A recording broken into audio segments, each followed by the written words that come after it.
So Nicole, thank you for joining us. Thanks for coming in on today, and so welcome to welcome out this afternoon. And so just want to spend some time to kind of get some information and see what we can do to kind of help this process for you, get to know each other a little bit more. So I'll ask several questions throughout the process, and feel free to, give me as much detail as possible in the process. So are you ready to get started? Yes. Need anything else? You got coffee? You're good? We're good. Alrighty. So, what brings you in today? What brings you in? I have just been feeling a lot of anxiety and stress, and I feel like I'm lashing out a lot at just people close to me, people in general. And I just feel probably more anxiety these days, I think. Wow, that's gotta be tough. Um, and so let's kind of walk through it a little bit. So you said a little bit of anxiety, lashing out. Just to make sure I'm getting this correct. So you've been lashing out with people close to you, just everyone, or People who are close to me. I feel like I've been road raging, just over like silly stuff. It seems like. okay, like what? Like what? What does that mean? What does silly stuff mean? Yeah, what is? Like somebody's driving down the street, and you know how they are going slow, or they're turning slow, or I just feel this tension build up when I'm driving, and it just aggravates me. Okay. Or the other day my sister called me, and she was just kind of going on about, she was hosting this event. I feel like she was rambling on, and I just felt myself yelling at her and hung up the phone on her. Wow. Well, do you think this happens only when you're driving, or is it happening at other times as well? It's happening at other times as well. Okay. Yeah. And so give me an example of what happens. Give me an actual scenario. So I was in a meeting. I was in a meeting, and I was out in public, and my sister called me. So I answer the phone, and she's telling me about some games or something she was trying to set up, and what she was buying, what she was doing, and I'm just irritated because I'm like, hey, I'm out, at this thing right now, and she's like carrying on, and I'm like, I just felt myself irritated immediately. Is it just with your sister? No. So not just with your sister when this is happening. So who else? Because you mentioned your sister twice, but who else? Like I said, when I'm driving, I find that maybe I shouldn't call it road rage, but I just am irritated. Like I want to blow my horn and just yell and make faces in the rearview mirror. Right. Yeah, I get that. I can see that happening. Do you find yourself? How often do you think this happens? Is it periodically, frequently? Well, let's say out of a week, how would you say, how many times do you experience this anxiety? I'm not gonna say every time I'm driving, but if I drive 5 days a week, I am 4.5 of those days. Okay. Yeah, I'm ready to react. Gotcha. Yes. And so, what does reacting look like? Again, I just feel this need that I have to I try to mitigate it, because I'm like, this is silly. It's not like I'm not gonna get to where I'm going, but I still feel like this just burst of Urgh. So, okay, gotcha. So, what's that really feel like? How does that feel? What emotion would you best describe? Maybe like a sense of impatience, or like if it's a physical feeling, almost like a tightening in my chest. Okay. Mm-hmm. So let me see if I get it right. So driving and sense of impatience, anxiety, Mm-hmm. tightness in the chest. Mm-hmm. Okay. What do you do to kind of resolve it? If I don't blow, if I don't blow my horn, if I really am trying to not react, ironically, let me pause and I'll take a moment to say thank you, God, for an opportunity to practice patience. Okay. Yes. But it's me getting to that. It's me getting to that point of saying, recognizing, like, okay, calm down, everybody, calm down. How long would you think it? Would you say it takes for you to get to that point of calming It down? depends. It depends on the day. Sometimes I catch myself immediately. Sometimes if I'm trying to get somewhere, like if I'm on my way to work, I'm on my way to work. Please move out of my way. It's kind of, and I have to mitigate it, but I don't let it. I try not to let it go on for a long period of time. Once I start feeling that, like, you grip the steering wheel tighter, then I'm like, okay, now you're tripping. Okay, gotcha. I can only imagine. Wow, that sounds tough, and a lot of people go through that as they're driving. So let me ask you this: do you think this has come about as of recently, or is this something that's been? And how long would you say you've been this way? I do feel like as of late, it is almost more frequent, or like, I feel like I'm catching myself in those moments more frequently now, like more often. So it's happening more often now. Mm-hmm. Okay. Mm-hmm. Why do you think it's happening more often? I don't know if it's just like my this overall stress feeling that I feel. I don't know. Has anything else happened recently that would attribute or contribute to the stress that's not driving? To like overall life stress? Yes. Oh, life is stressful. Okay. So what's stress? What other stressors are you dealing with? I mean, I feel like it's like normal life stuff, dealing with kids, dealing with family members, with, work, responsibilities, trying to like have some of, something left for yourself. Okay. So let's kind of unpack it. So let's try to unpack a little bit. Let's start with kids. Mm-hmm. So you mentioned kids, family, Mm-hmm. work, Mm-hmm. yourself. And so let's start with kids. Mm-hmm. What would you say? Talk to me about, I don't know, how many kids do you have, and what are some of those stressful situations you're having with the kids? I have 4 kids. Okay. Names? 2 boys, 2 girls.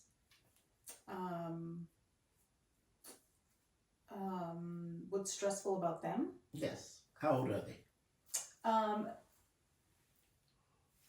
They're adult children. I feel like that's an oxymoron because either they're adults or they're children. But they are all of age, young adults. Okay. Mm-hmm. So give me the ages. Can you give me that? Now you're making me do math. 26, 24, 22, 20. Okay. And adult children. Mm-hmm. What's stressful about them? Or what makes you anxious?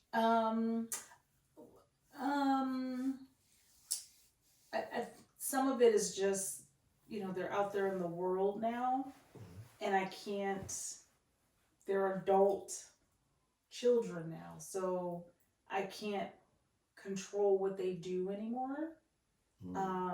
But they're out of there. I feel like I'm still plugged in, but I just can't dictate any of the choices anymore.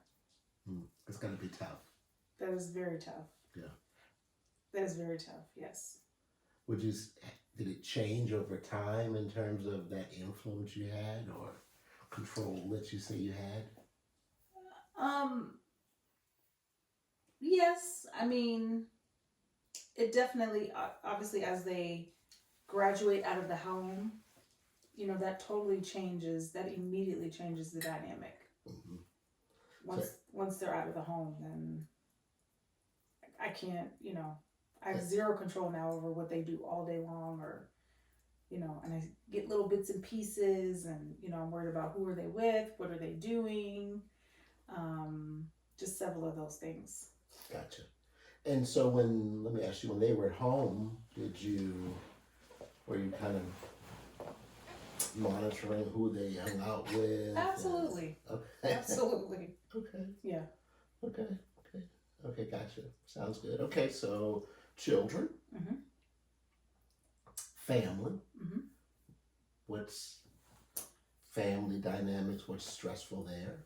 I am my mother's oldest.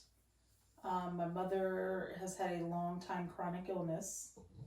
Um, and I am the pseudo mom, kind of as a result, um, for my siblings.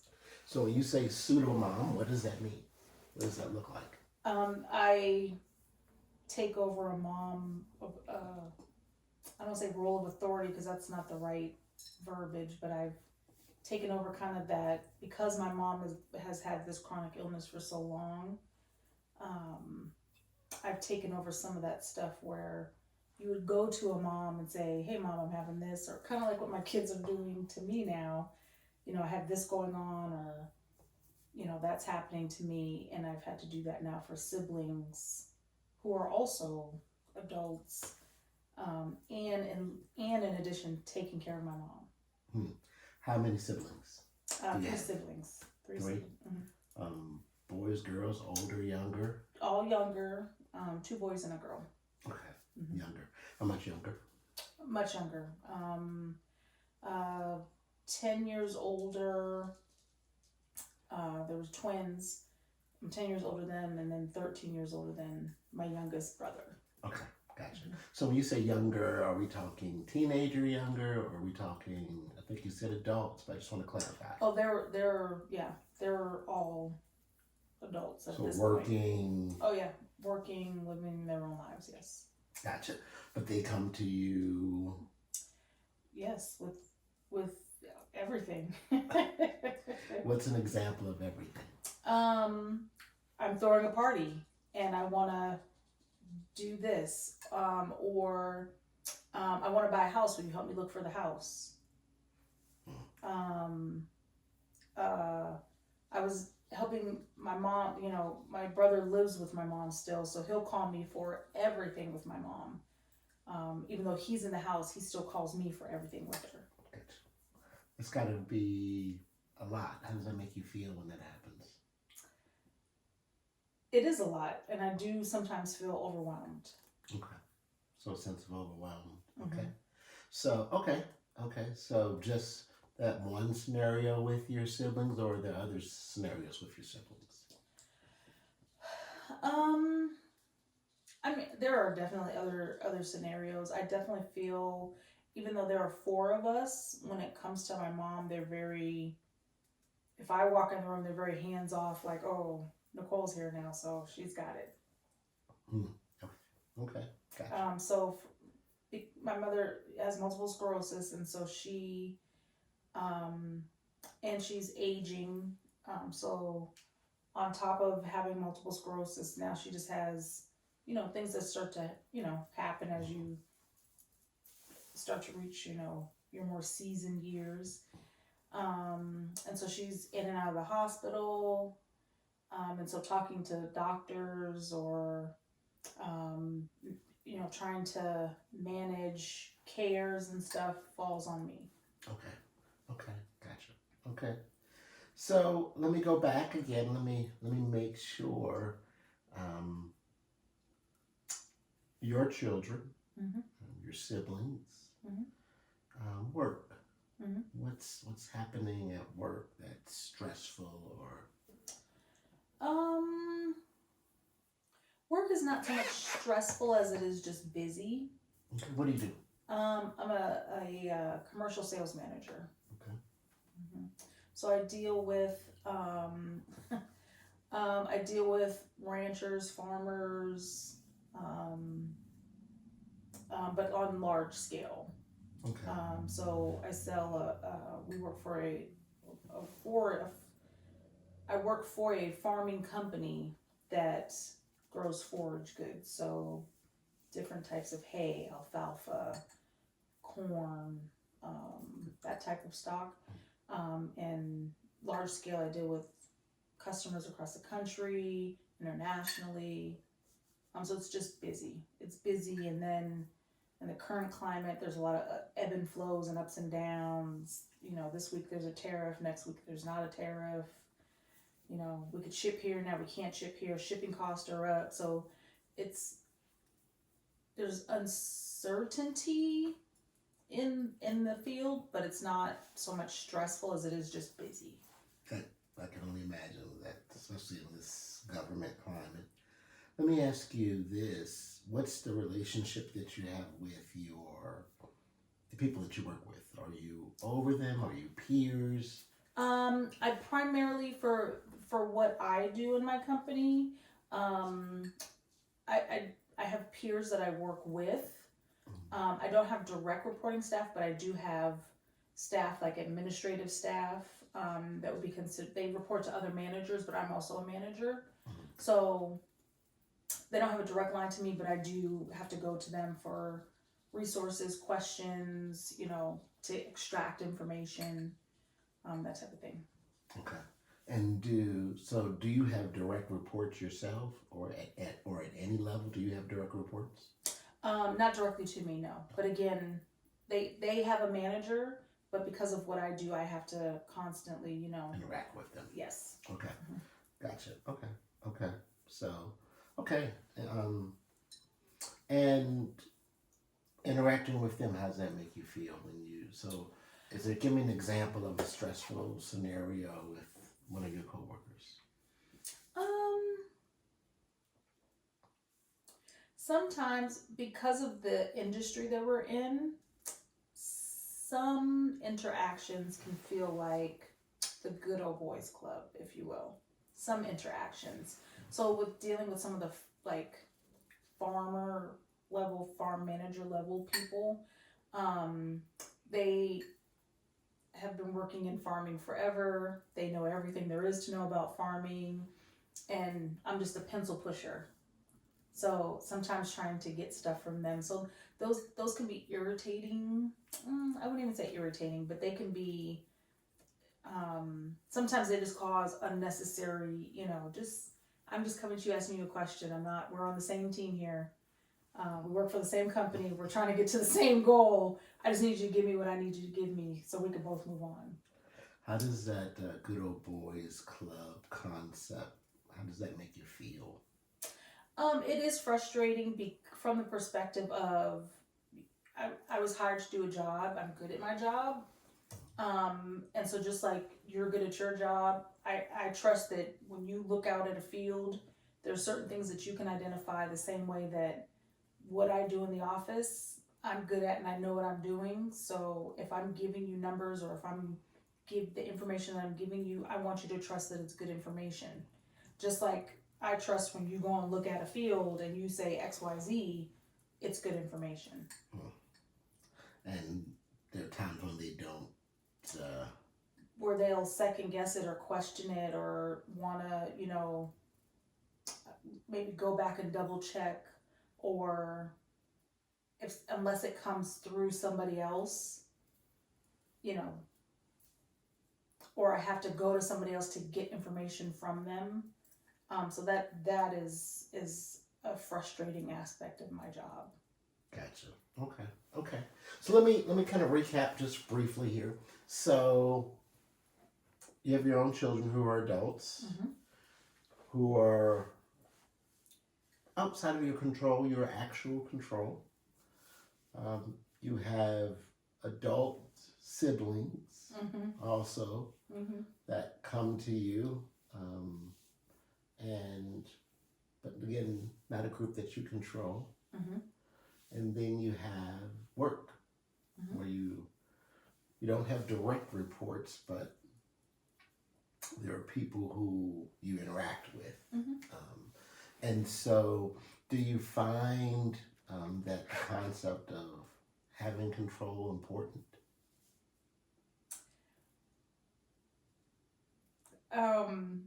Say that question again. Say that question again. Do you find being in control important? I find it easier. Okay. I find it easier. I do think in certain, so for instance, when it comes to my mom, if I'm dealing with something, if she's in the hospital, I absolutely want to feel in control as much as I can in those kind of instances. So in that aspect, that is important to me.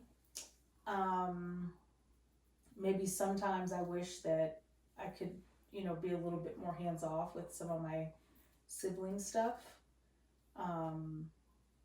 Or just that maybe we could share if we could share the responsibility of my mom more. Okay. And so I do want to go back to that. I want to circle back around to that. You had mentioned your mom earlier. And so just trying to get a good assessment there. And so,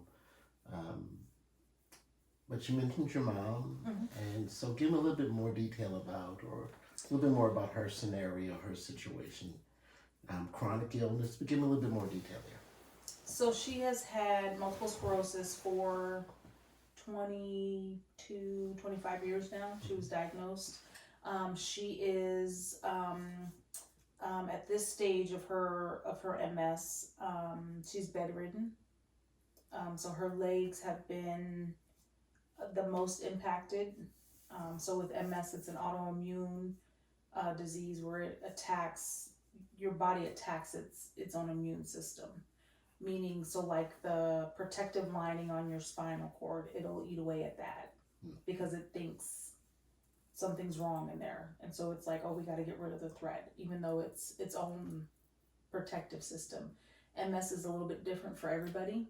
It could affect your eyesight, memory, speech, muscle control, swallowing ability. For my mom, it was her legs. She lost her ability to walk very quickly. And so she escalated from walker to wheelchair to just completely bed, so she's totally dependent on people for her care. Mentally, I think, ironically, if it were not for the MS, she would still be very active. She was very active. I remember her as very active growing up, and into my young adulthood, she was super active woman, worked. And so to see her like that is frustrating or almost sad even. Yeah. Okay. And so, not a new thing. This is something you've been dealing with for a lot of years. A lot of time, a lot of years. And so, as a result of it, you've kind of spearheaded the family, or with your siblings at least. It just kind of happened naturally. I think just because of the age difference. When she was first diagnosed, we were in two very different places in life. So they were still, all of my siblings were still in school, versus I was already out of the house, had my first child already. And so we were just in two very different spaces when she was first diagnosed. And so it just progressed from there as time went on. Gotcha. And how's, seeing her sick, and how's that made you feel? What that looks like in terms of your emotions? Some days it is sad. It really does depend on the day. Again, so seeing her like that, remembering how Bitter she was, strong. Yes, how she was just always very bubbly. She still doesn't meet a stranger. In the hospital, she wants to talk to everybody. She wants to, and so, again, seeing her minimized to a room, to a bed is sad. Gotcha. Yeah. And so I always say, we won't resolve all of your issues today. So, I'm hopeless. No, not at all. Therapy is an ongoing process, but it's really, unpacking it and really delving deep. But just off of what you've said, I want you to kind of see the the the weight of the pressure that you have, that you deal with. You've and not different than many people, but you've got your own children, but they're adults. Um, and then tack onto that your siblings that you're dealing with, then your job, and your responsibilities there, and then your overall care for your mom. And so now you're the caregiver for your entire family, and so a lot. I know when I think of my mom, I think of myself as caregiver. I don't think I've ever thought of myself as caregiver for everybody, though. What does that sound? Was that hearing that? How does that make you feel?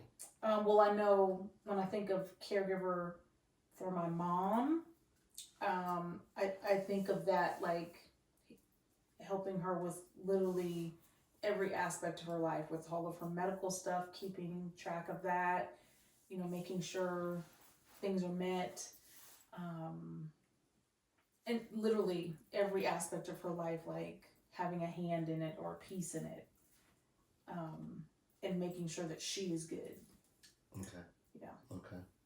So this is a question for you, are there some ways, or of those groups, those four groups, mom, work, children, your siblings, is there one of those groups where you see opportunity to kind of step back and not control it as much?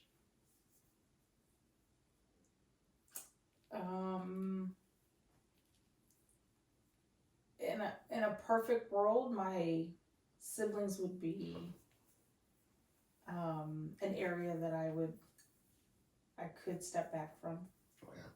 Okay. Why? Why do you say that? Because they're again, we're siblings. So like when I think about like from a business perspective, if you just replace the family chart with a business org chart, right, we should be on the same level. We should be vertical. Right. I mean horizontal. We should be peers, and we're not. What would it take to get them to be peers? I don't know, because they're all in different spaces, different areas, but they all, I just became a pseudo mom, because again, I think where this happened with my mom, where we were in life, it just, my mom's family was like, oh, you have to, get custody, you have to come and sign paperwork so that you have custody of the kids. And I'm like, my mom isn't gone, she's here, so why do I have to have custody of the kids? But they just treated it like that very early on. Okay. Who's they? My mom's family, aunts, uncles, my grandmother at the time, they all kind of took this stance of, oh my gosh, your mom is sick and you have to do this, this, and this.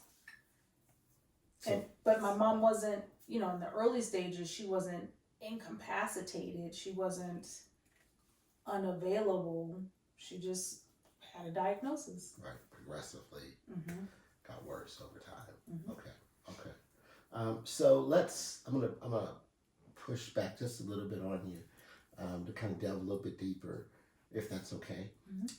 Let's talk about your sister from the perspective of what would it look like for her to be independent or more independent from you?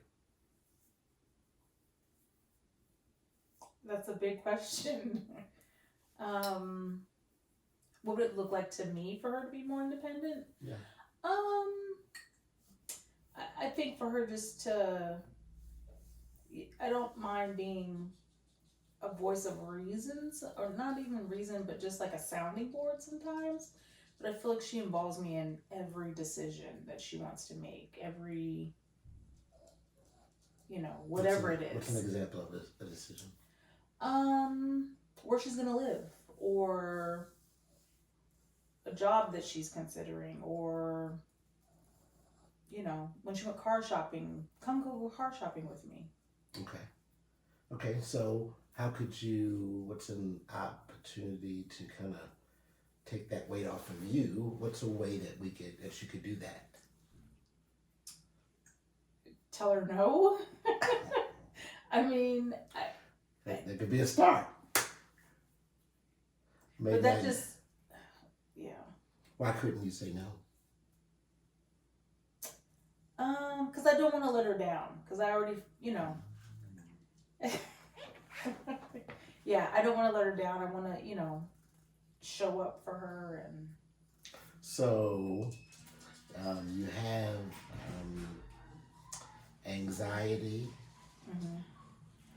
from these scenarios and situations, yet given the opportunity to let that go or push back on it, you say, I don't want to.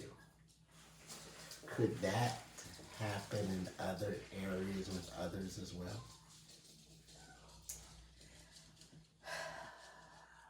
I'm sure. I'm sure it does. I'm sure it does. Okay. And I don't want to put words in your mouth, but something to consider, something to think about as But you look at I these don't groups. want to let anybody down. Yeah, 'cause those were your words. I was going to get back to that. You said that. I don't want to let anybody down. Why? I think part of it is because I've been responsible for so many people for so long that, I've put that on as my identity. What does that mean? How do you look? If that's your identity, then how do you now look? Everything for everybody. How do you feel about being everything for everybody? I think my cape is wearing thin. Again, I'm going to go back, ask you the same question a different way. Is there opportunities not to put your cape on? I'm sure there are. But how do I do that? How do I get to that where it's not like a muscle memory reflex to just automatically do it or go to it, or I don't know how to not do it. Okay, that's fair. Well, we are getting close to our time. Okay. And so maybe that's where we pick back up. Okay. And be a good starting point is, how do you not pick up the cape? What does that look like? And maybe we can explore some areas of opportunity and some exercises and ways that will help you through that process. Because ultimately, again, what we want to do is, going back to the start, reduce that anxiety, right? Not having road rage. You didn't say it. That's those words. Not raging on the road. We don't want that. We want to reduce that stress. And maybe as we walk down this path, or as we start this process, we can look to figure out some ways that'll help you reduce that stress, not be as tight in the chest when it happens, and finding ways and tools that'll help you kind of release and that movie woosah. I need a woosah. Yes. Right. And our term is stop doing that. But figuring out your woosah in that. Does that sound fair? Does that sound like a good starting point as we come back together? Sounds like a great starting point. How was this? How did you feel in this process? Ironically, even just verbalizing a few things feels better. Just being able to say them out loud and not feel the glare of, what do you mean you don't want to do that, or what do you mean you can't be here, be there, be everywhere. That and even just maybe admitting it for the first time for myself. Okay. Yeah. That's good. That's what we want. Wow, that's a wow moment. We want this to be a safe space for you and to feel like you are safe there. So we'll set a time to come back next week or the next couple of weeks or so. We'll check the calendar, whatever, and get you back in and start that process. Awesome. All right? Awesome. Thank And you. have good coffee. Yeah, we've got your coffee. Thank you for your time. Thanks for coming out. I look forward to getting back together in a couple of weeks. Awesome.